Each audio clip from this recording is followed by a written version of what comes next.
Tonight at 10, we're at the University of York, where Theresa May and Jeremy Corbyn have just finished taking voters' questions with 6 days to polling day.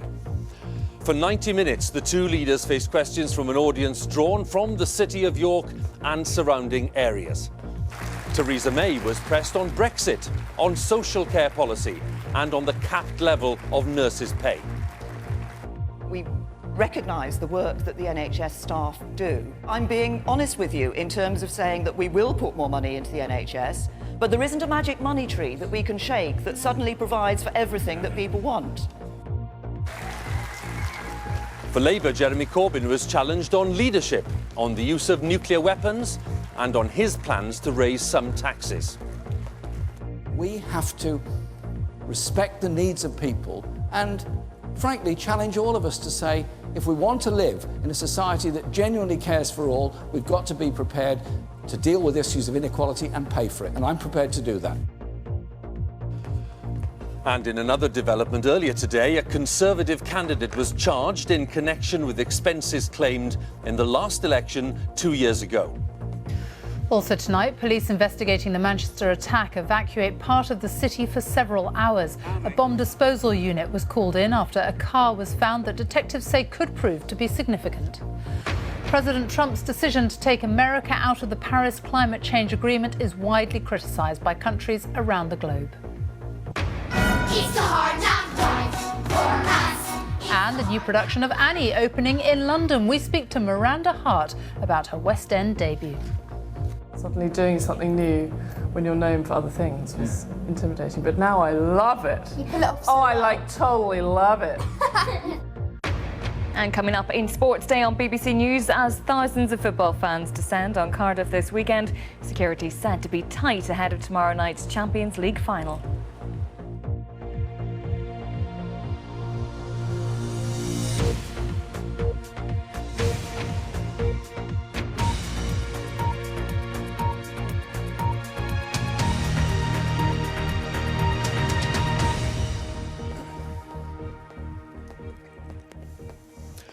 Good evening. We're at the University of York, where Theresa May and Jeremy Corbyn have just finished taking questions from an audience gathered for tonight's BBC Question Time Leaders Special with just 6 days to polling day. The audience just about to leave as I speak. The two leaders appeared separately and then between them fielded questions on social care, on nurses' pay, on racism, on the issues around Brexit and on the use of nuclear weapons. Our political editor, Laura Kunsberg, was following tonight's exchanges. Nervous? Not so as you'd notice. The Labour leader, high on campaigning. His crowd was waiting. You ready for the question time, audience? Yes. Theresa May, much more to lose. A brave face after a bumpy few days. Both facing the hardest audiences of all. This studio and you.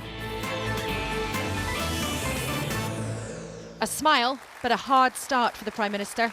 Pressing bruises she's taken on in this campaign. You've backtracked on your social care policy and your entire manifesto has holes in it and everyone else can see that. Well, first of all,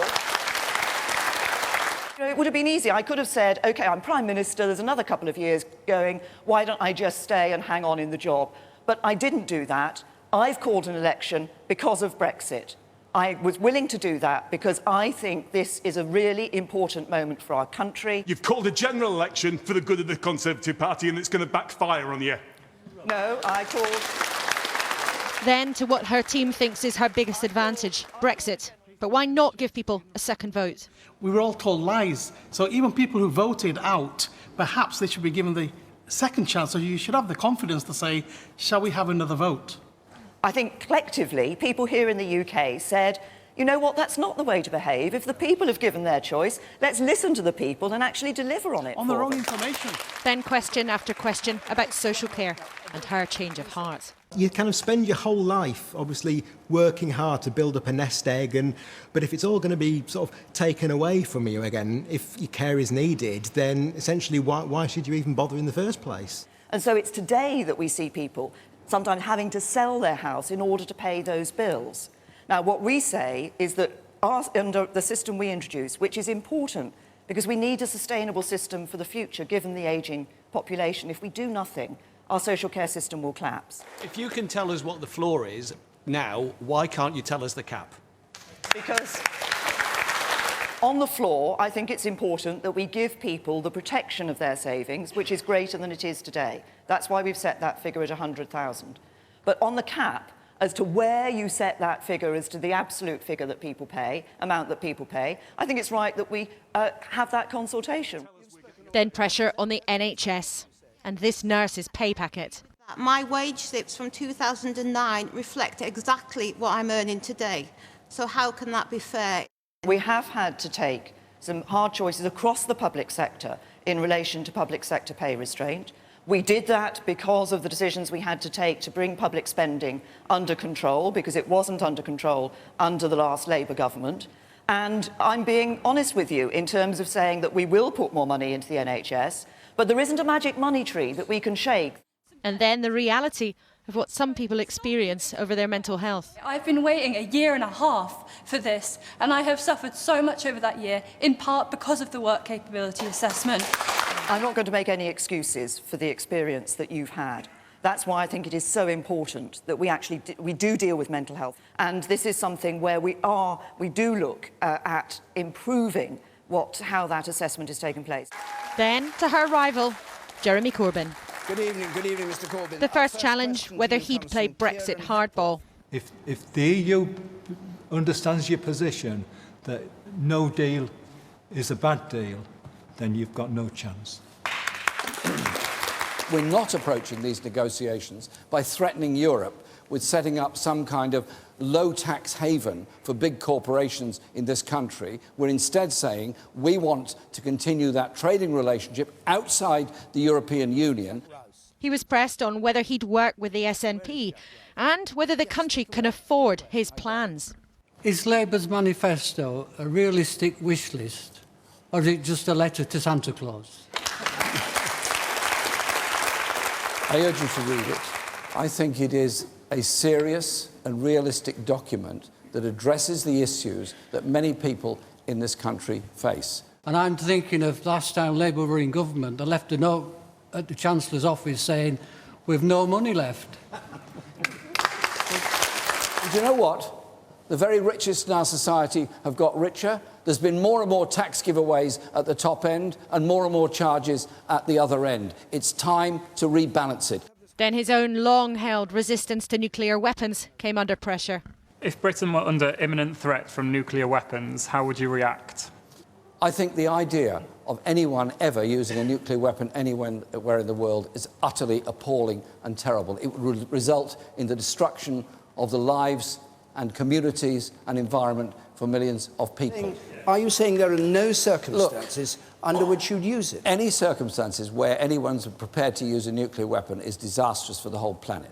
That is why there has to be a policy of disarmament and globally, but through a multilateral policy, not a unilateral policy. Would you allow North Korea or some idiot in Iran to bomb us and then say, oh, we better start talking? You'd be too late. No, of You're course going to not. have to do it first, mate. No, of course not. Of course I would not do that. You would allow them to do it? Of course not. Well, Because how would you stop them? that is why I made the point a short time ago about the need for President Obama's agreement with Iran to be upheld. It's quite important, actually, and also to promote disarmament in Korea. That is difficult, I appreciate, but... Impossible. I don't understand why everyone in this room seems so keen on killing millions of people with a nuclear. Difficult moments for him too on the IRA. But a tough night for both the rivals. A brief but big encounter, 90 vital minutes after weeks of campaigning. Those moments that could make the difference. There are still minds to change. Well, here at the University of York, the audience still slowly leaving the venue. Laura Kuensberg with me, our political editor. And Laura, impressions, first of all, of the Prime Minister's performance? Well, I think in the last week or so, Hugh, we've seen Theresa May have a pretty bumpy ride. I think tonight she was perhaps less brittle, more on the front foot than she has been in recent days. But my goodness, she certainly was pressed pretty hard by the audience on several issues, particularly on NHS cuts and the mess over the social care policy that she was forced to change just days after she published her own manifesto.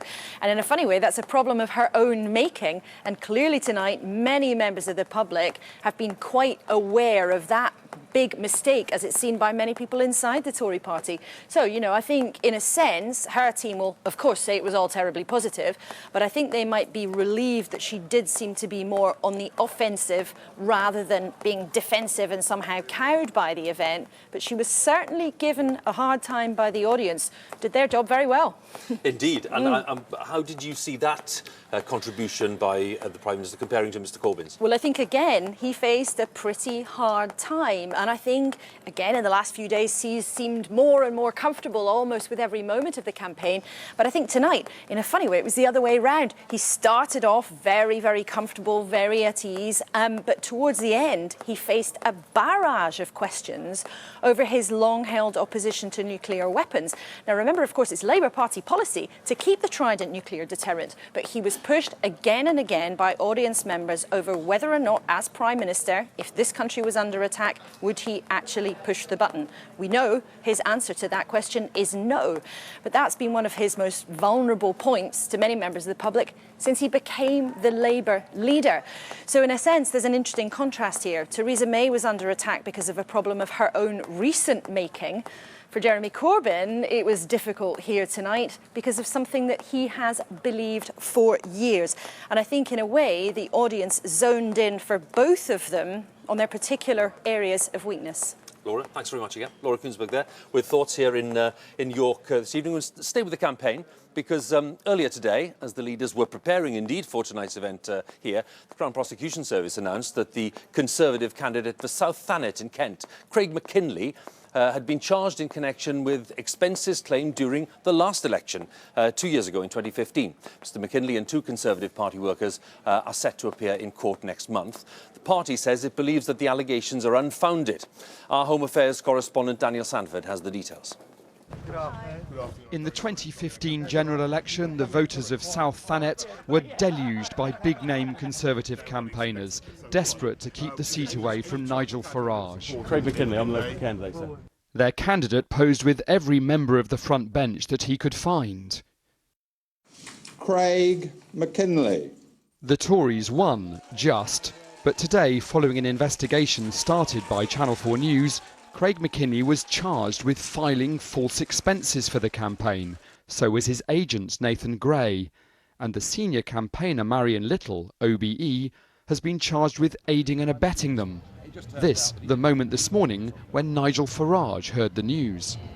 You're joking? Oh my good lord. Right, that's big news. OK, thank you. Craig McKinley has just been charged. Once again, it is bad judgment from Theresa May. You know, why on earth would you allow someone to go ahead as a general election candidate when this cloud was clearly hanging over him? At the heart of this case is the thousands of pounds the Conservatives spent on rooms for activists at hotels like the Royal Harbour in Ramsgate.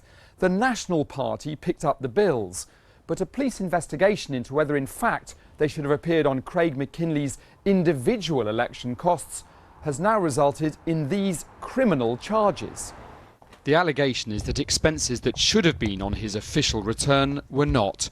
And of course, if they had been, he might have breached the strict limit each candidate has on how much they're allowed to spend.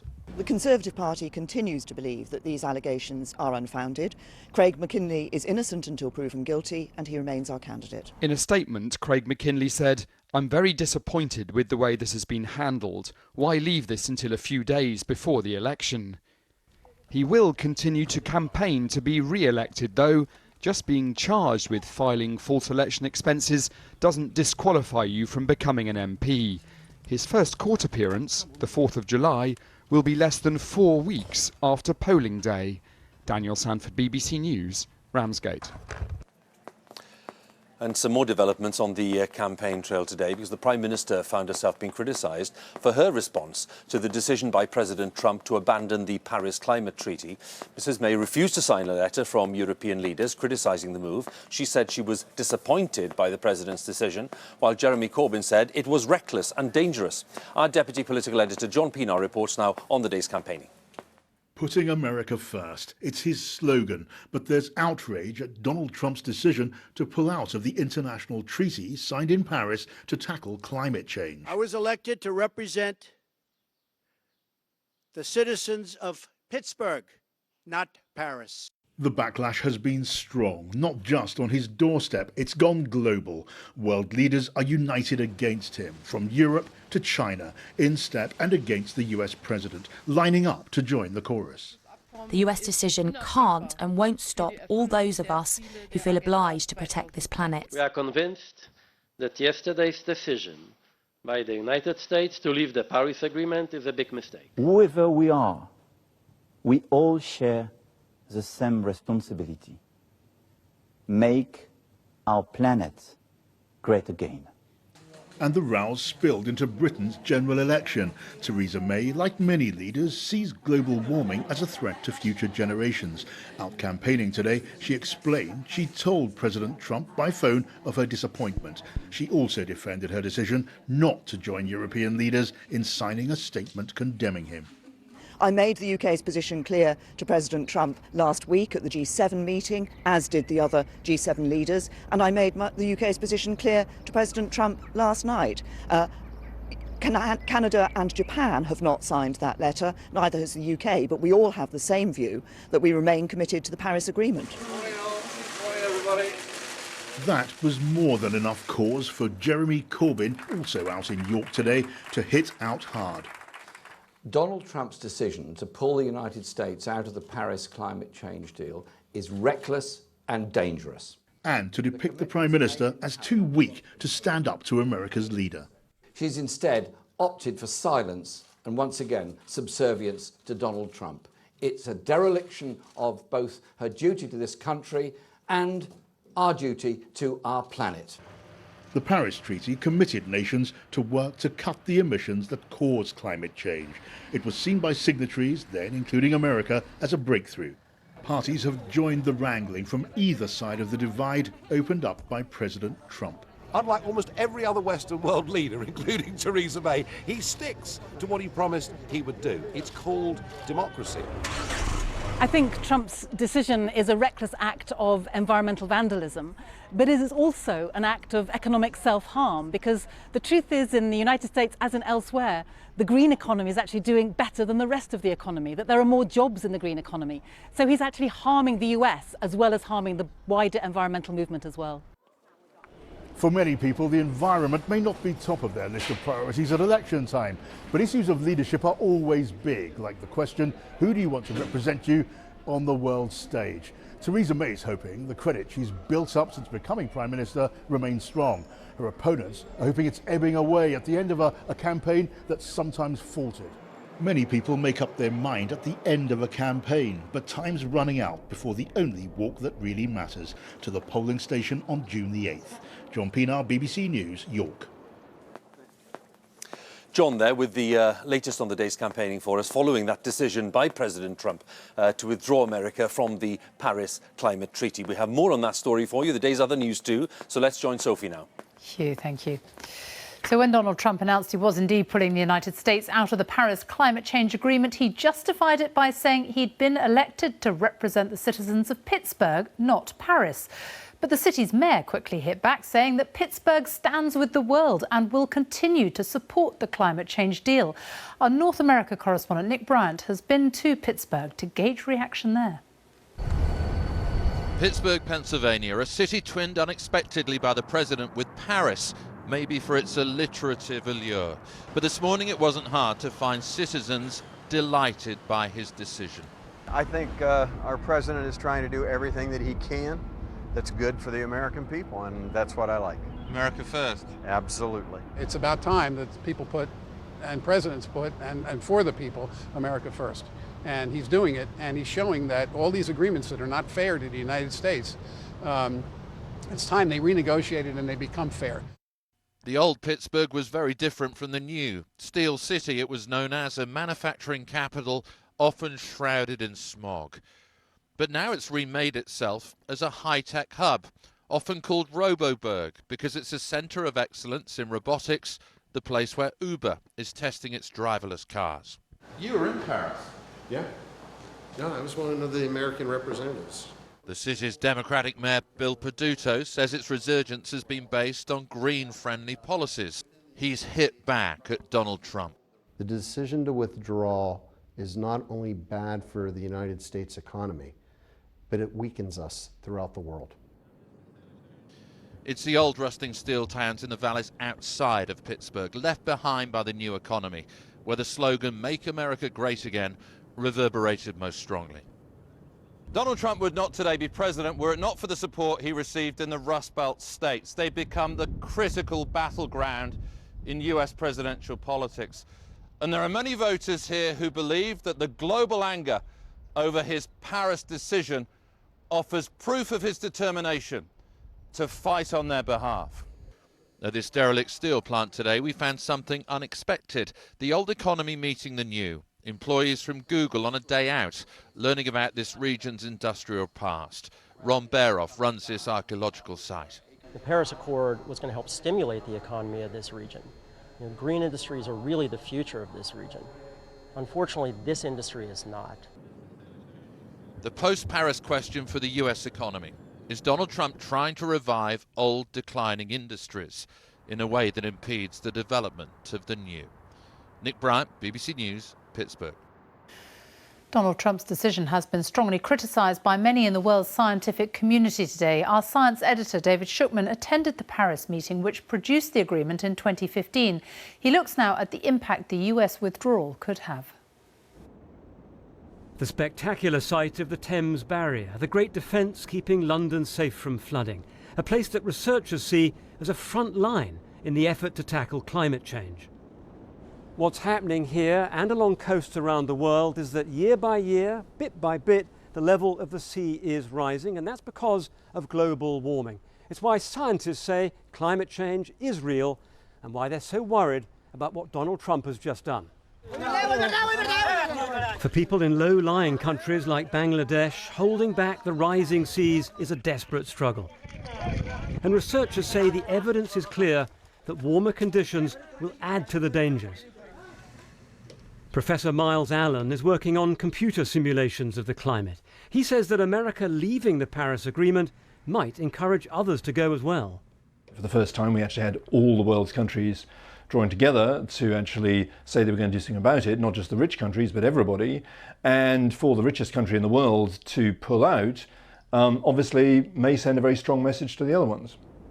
So what about Donald Trump's allegation that America is suffering from the Paris Agreement? Well, for a start, it's voluntary, with no obligations.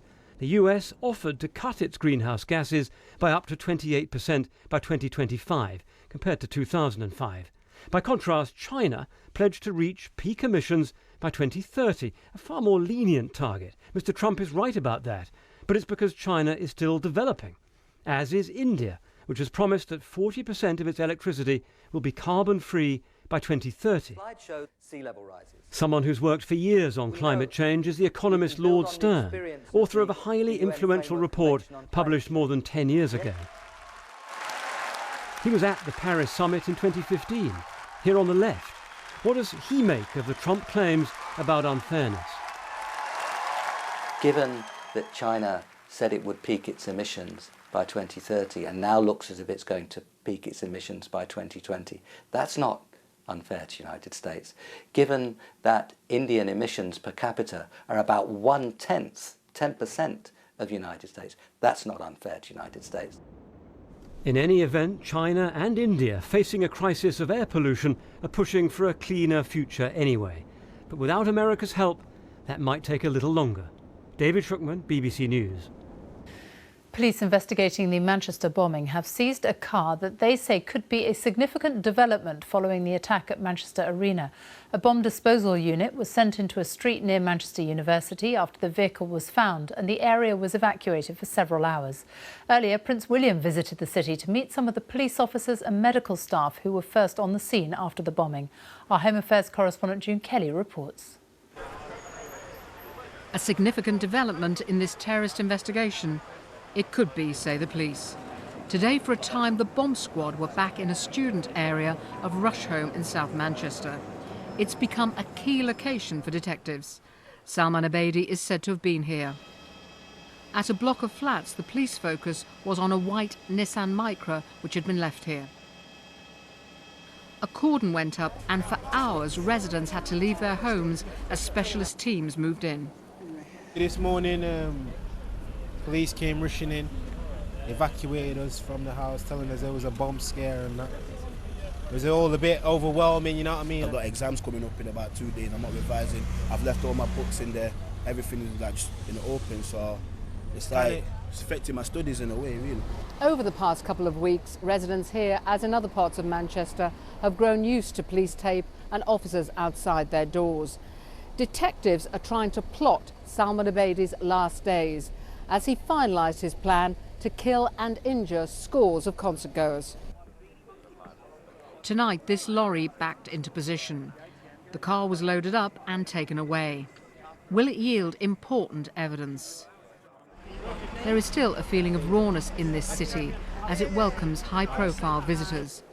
Today, the Duke of Cambridge met a police officer, Michael Buckley, who was off duty and tended the injured at the Manchester Arena. He did this while trying to find his own daughter. It was horrendous, said William, who, away from the cameras, made a private hospital visit to some of the injured. Manchester is now preparing for this weekend's benefit concert, where security has become the all-consuming issue. The appeal is, firstly, don't drive here, use the facilities that we put on for free, and secondly, don't bring a bag in. If you can avoid it, please do not bring a bag, because that will just slow the search procedure down. This will be a poignant return for so many concert-goers, and a reflection of all that has been lost, with the announcement that the inquests on the 22 victims will open a week today. June Kelly, BBC News, Manchester. Officials in Afghanistan say 5 people have been killed in clashes with the police at a protest in Kabul. Officers opened fire on people demonstrating against the government's handling of the security situation in the city. On Wednesday, more than 90 people were killed and around 400 injured by a huge lorry bomb. Now, he's Ireland's first openly gay minister, the son of an Indian immigrant, and at the age of 38, Leo Varadkar is now set to be the youngest leader in Europe as Ireland's next Prime Minister. He was voted in tonight as the new leader of Fine Gael, the biggest party in Ireland's ruling coalition. It means he's set to take over from Enda Kenny as Taoiseach in the coming weeks, as our Ireland correspondent Chris Buckler reports. Leo Varadkar is the new face of modern Ireland. The son of an immigrant, openly gay, and for months he's been the favourite to become this country's new Prime Minister. I deem him elected the 11th leader of Fine Gael. He set out his vision of leadership amid a sea of signs bearing one name. And I think if my election as leader of Fine Gael today has shown anything, it is that prejudice has no hold in this republic.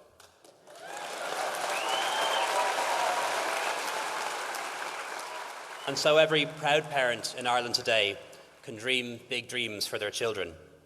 Every boy and girl can know that there's no limit to their ambition, to their possibilities, if they're given the opportunity.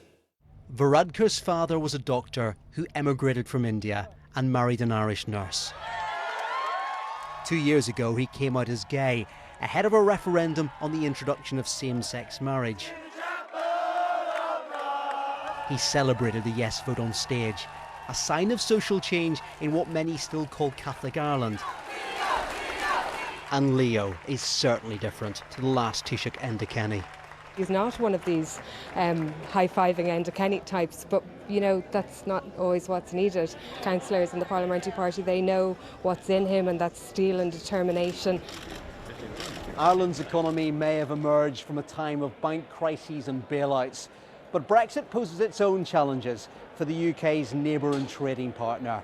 And as head of a minority government, Leo Varadkar is likely to find his leadership is tested sooner rather than later. Chris Buckler, BBC News, Dublin. Now, she has become one of Britain's biggest stars after appearing in Miranda and Call the Midwife. Now the actress Miranda Hart is making her West End debut in a new production of Annie. She's playing Miss Hannigan, the infamous orphanage manager in the musical which first opened in America 40 years ago. Our arts editor Will Gompertz has been to meet Miranda and the three Annies as they prepare for next week's opening night.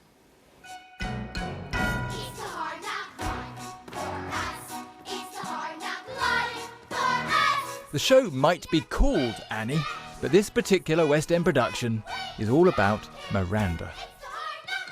It's quite a vulnerable place when you're the face on the poster, I think. You kind of think, are people wanting to knock me down? You know, there's that fear. Because we're not very good at celebrating, I don't think, in this country. People, we prefer to kind of pick on the things they're not good at. Does it feel Annie's in any way sort of a contemporary story? Kind of, because you can kind of relate to it with like orphans, because there's always going to be orphans in the world, isn't there? Yeah. And like the people in Syria and stuff. Yeah. So it's kind of putting like old-fashioned stories into today's life, but combining it. Yeah.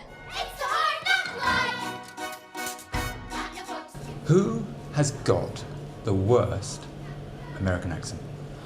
Oh, that's a harsh question. Probably me. I was going to say that. Yes, no, I'm fine, yeah. Yeah, no, that's a great idea. Basically, call Pickford's I'm Moving On. Miranda Hart made her name with her eponymous sitcom. She is now a star. What advice might she have for the Annies? I suppose just being yourself and doing things outside it and having fun with it and not getting caught up with any trappings of wanting it to be about fame or money, because that doesn't bring you happiness. In the newspapers today, there's been talk of Miranda coming back. I like the idea possibly of Miranda and Gary being married, and that could be a sitcom. Don't get married! I'm not. I'm the best man. I miss the gang, I miss my sitcom family, and I do miss that character, but whether that means I'll actually start writing it again, I don't know. She does have plenty to be getting on with, not least spending the summer living her dream and starring in this West End musical. Will Gompertz, BBC News. And that is it from us. Now on BBC One, it's time for the news where you are. Good night.